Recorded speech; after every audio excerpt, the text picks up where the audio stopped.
Hello student, आज हम कक्षा 10वीं विषय गणित में अध्याय 5 समांतर श्रेणी के अंतर्गत प्रश्नावली 5.1 के प्रश्न तीसरा देखेंगे, जिसमें दिया गया है निम्न में से प्रत्येक एपी के लिए प्रथम पद तथा सार्वंतर लिखिए। पहला प्रश्न है 3,1, ऋण 1, ऋण 3 डैश डैश। आइए देखते हैं हम इसको कैसे हल करेंगे। इसमें श्रेणी दी गई है 3, 1, ऋण 1 और 3 डैश डैश डैश। तो समांतर श्रेणी में जो प्रथम पद होता है उसको हम ए के द्वारा दर्शाते हैं। ए बराबर प्रथम पद बराबर यहाँ पे इस श्रेणी में प्रथम पद 3 है और सार्वंतर डी बराबर हो जाएगा, ये A1 मान लें तो A1 माइनस ए, तो A1 का मान यहाँ पे 1 है और यहाँ पे A का मान 3 है, तो 1 ऋण 3 मतलब ऋण 2। और आगे देखें, यदि हम इसे कंफर्म करना चाहते हैं तो ये इसको भी लिख सकते हैं D बराबर A2 माइनस A1। A2 मान लें यहाँ पे ऋण 1 है और A1 का मान है 1, तो ये भी हो जाएगा ऋण 2। इस प्रकार से हम देखते हैं कि प्रत्येक जो समांतर श्रेणी है उसमें अगला स्टेप अपने पहले स्टेप से या अगला पद अपने पहले पद से ऋण 2 का अंतर लिए हुए हैं। अतः हम लिख सकते हैं A बराबर 3 और D बराबर ऋण 2। ये हमारा आंसर होगा। इसी का अगला प्रश्न दिया गया है जिसमें समांतर श्रेणी दी गई है ऋण 5, ऋण 1, 3, 7। तो यहाँ पे हम देखेंगे प्रथम पद तो हमारा ऋण 5 है और D बराबर मतलब सार्वंतर बराबर A1 माइनस A देख लेंगे। तो A1 यहाँ पे ऋण 1 है, ऋण A का मान यहाँ पे ऋण 5 है, तो ये हो जाएगा ऋण 1 माइनस माइनस का प्लस 5, मतलब इसका मान आएगा 4।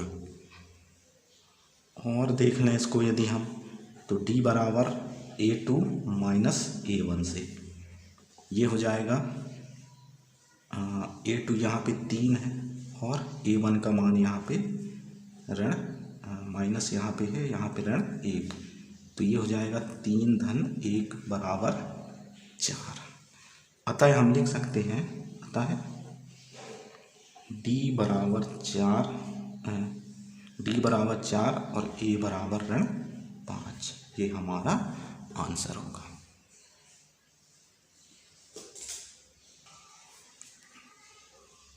अगली श्रेणी हमें दी गई है, तीसरा प्रश्न 1/3, 5/3, 9/3, 13/3 और ये डैश डैश डैश।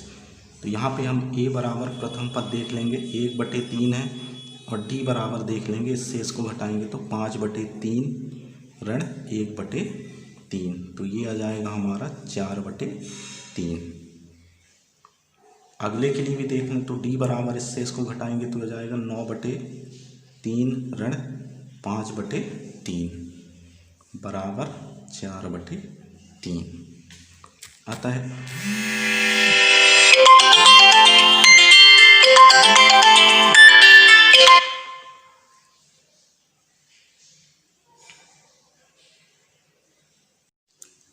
हम लिखेंगे A बराबर प्रथम पद हमारा 1/3 और सार्वंतर या पदांतर है D बराबर 4/3, ये हमारा आंसर होगा।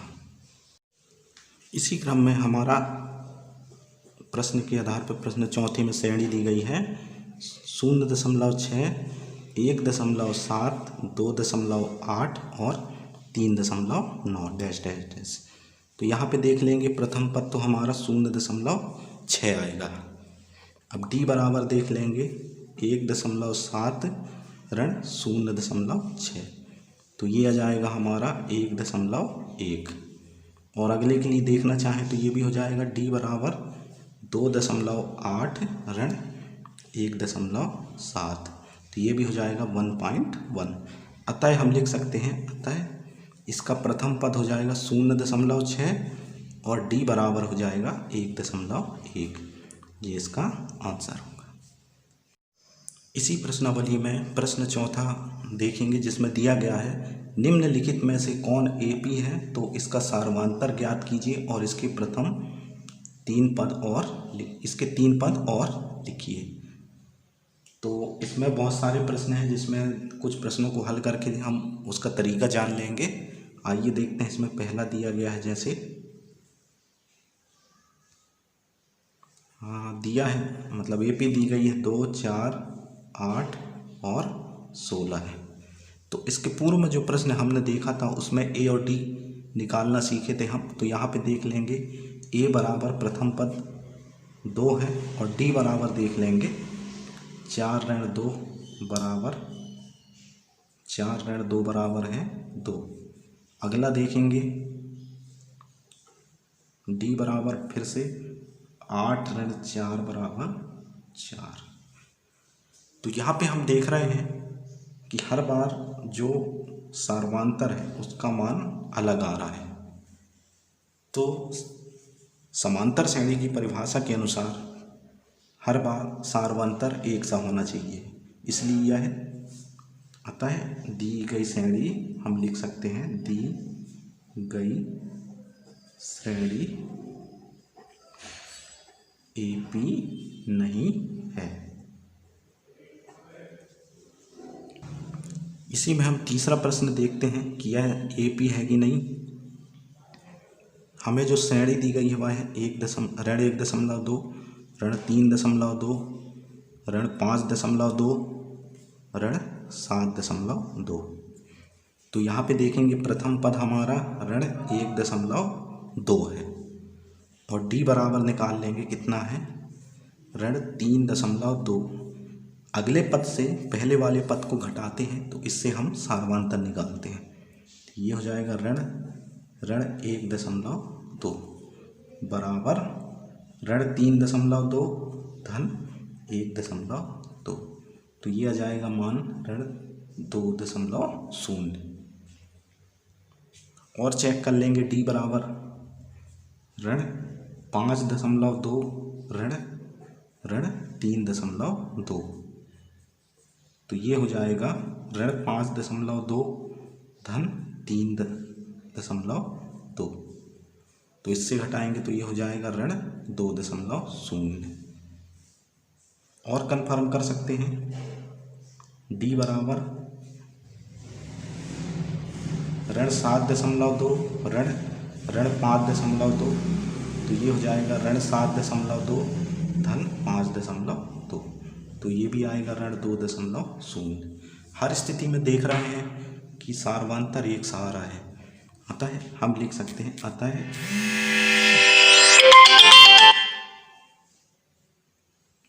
अतः हम लिखेंगे कि दी गई श्रेणी दिए गए पद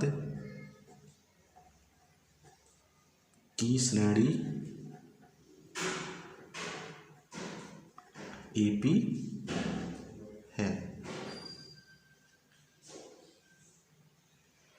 अब इसके 3 पद लिखना है।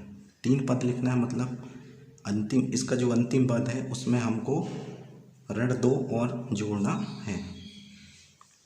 तो ये हो जाएगा ऋण 7.2 धन ऋण 2। तो ये हो जाएगा ऋण 9.2। इसका अगला पद होगा ऋण 9.2 धन ऋण 2.0। तो ये हो जाएगा ऋण 11.2। और इसका अगला पद हो जाएगा ऋण 11.2 धन ऋण 2.0। तो ये हो जाएगा ऋण 13.2।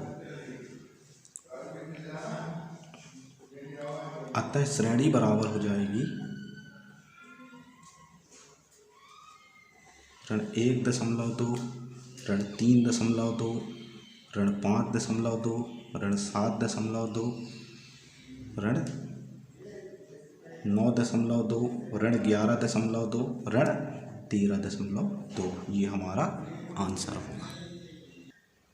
इसी का प्रश्न 10वां देखेंगे, जिसमें जो श्रेणी दी गई है वह है हमारी A 2A 3A 4A dash dash dash. आइए देखते हैं क्या यह समांतर श्रेणी है। तो इसके लिए हम प्रथम पद देखते हैं A बराबर A है और D बराबर देखते हैं 2A माइनस A बराबर A, और पुनः देखते हैं 3A माइनस 2A बराबर A। सभी में सार्वमांतर सेम आ रहा है, अतः हम लिख सकते हैं अतः दी गई श्रेणी AP है। अब इनके अगले और 3 पद देखने हैं, तो उसके लिए देखेंगे हम कि अंतिम जो पद है उसमें सार्वमांतर जोड़ दें तो ये हो जाएगा 5A। इसमें 5A में एक A और जोड़ देंगे तो ये हो जाएगा 6A, और 6A में एक A और जोड़ देंगे तो ये हो जाएगा 7A। अतः AP हम लिख सकते हैं समांतर श्रेणी बराबर A 2A 3A 4A 5A 6A 7A। ये हमारा आंसर होगा। इसी का 12वां प्रश्न हम देखते हैं, जिसमें हमें श्रेणी जो दी गई है वह है कर्णी 2, कर्णी 8, कर्णी 18, कर्णी 32। तो इसको हम ये जो श्रेणी दी गई है उसको हम इस प्रकार लिख सकते हैं कर्णी 2,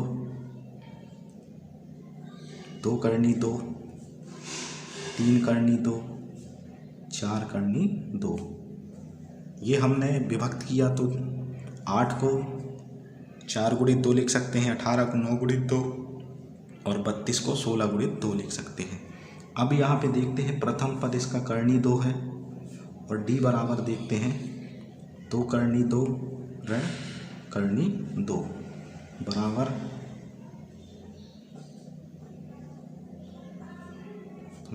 कर्णी 2। एवं अगला पद के लिए भी चेक करें तो D बराबर हो जाएगा 3 कर्णी 2 ऋण 2 कर्णी 2, तो ये हो जाएगा 1 कर्णी 2। अतः हम देख सकते हैं कि सभी में पदांत सार्वमांतर सेम है, अतः हम लिख सकते हैं अतः दी गई श्रेणी AP है। अब इसके 3 पद देखें तो अंतिम पद इसका क्या था 4 कर्णी 2, तो 4 कर्णी 2 में 1 कर्णी 2 जोड़ें तो ये हो जाएगा 4 और 1 5 कर्णी 2, फिर 5 कर्णी 2 में 1 कर्णी 2 जोड़ें तो ये हो जाएगा 6 कर्णी 2, और 6 कर्णी 2 में 1 कर्णी 2 जोड़ें तो ये हो जाएगा 7 कर्णी 2।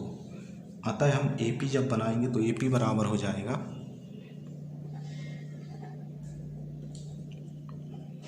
कर्णी 2 इस रूप में लिखें तो कर्णी 8, ये हो जाएगा कर्णी 18 कर्णी 32, और 5 कर्णी 2 है तो ये इसको हम जब उस रूप में विभक्त करेंगे तो हो जाएगा कर्णी 50, क्योंकि 55 25 दूनी 50, और ये हो जाएगा 36 36 दूनी 72, और ये हो जाएगा 7 सतियाँ 49 49 दूनी 40 दूनी 80 90 98। ये हमारा आंसर होगा।